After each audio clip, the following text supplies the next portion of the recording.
salamat po sa atong magigsunan. Kami ang ngayon nagsimba. Wala pagkasimba karong adlaw. Ato po silang yan po si Ginoo sa may kaigtanlan sa mga batihan Wasnon o Espirituhanon. O salamat po sa minsay sa awit, no? Nagikan si Ginoo na ato kong himo maigsuon. Unang Kronikas 29 versikulo 15 nga kita nining kinabuhi ani no regita una nga masugutan sa nili mawala natin yung kinabuhi ang maigsuon pila ka mga panahon, no? Gusto kay dagan sa panahon mga igsunan. Una nga Disyembre na po niya lain akong pagkatigulang na to ini. Ay mo na akong anak nga pa gagmay pamiron nya kamo dagko, nya kadagko namo gagmay na pud mo. Nani ra niya mga igsunan kinabuhi sa kalibutan. Atong siguruhon ang atong kulawan o panahon aghatag sa Ginoo nga ato ni mapahimoslan ng igsuon ug magka-bako ni dako kay ganansya pag-abot mo sa adlaw. Ini nga tak na ato nga hisgutan ng igsuon ang evaluation, no?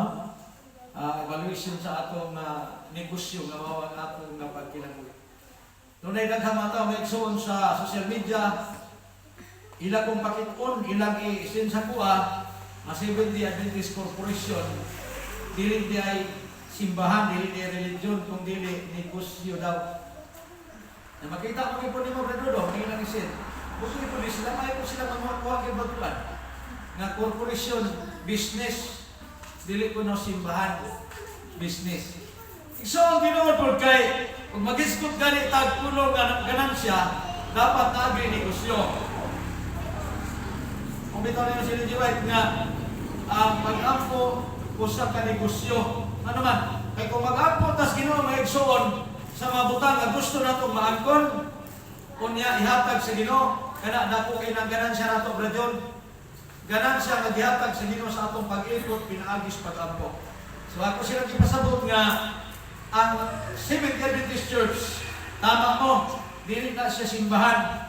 Kung dili, si Lindsay White nga founder ba ito bilagay? Ang founder ko sa Seventh-day Adventist, si Lindsay White, upat man na sila. Joseph Bates, unya, napatoy duha mga igsoon.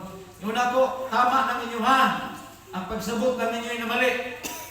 Ano man, ang Seventh-day Adventist Church Organisasyon, mao ni ang gipundar ni Lindsay White. Pero, ang doktrina ini, existing na wala pa yung Lindsay White. Muna kami, Bible and Bible alone, kaya maamong gituhan, naa sa Biblia.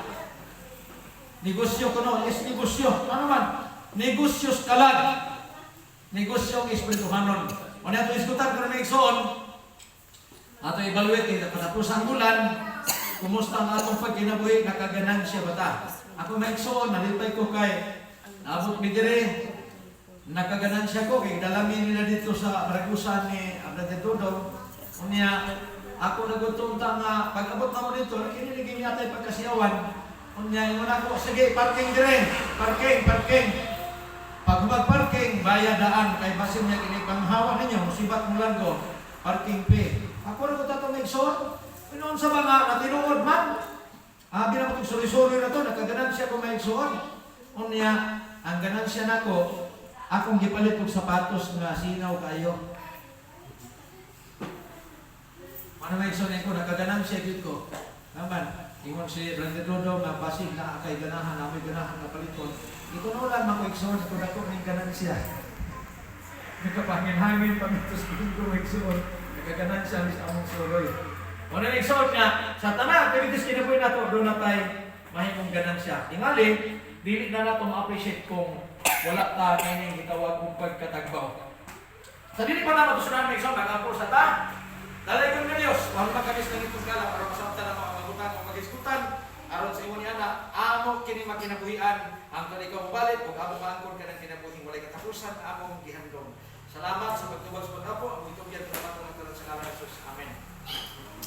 Akong basahon mag-igsuon, ang gibasa sa atong igsuon,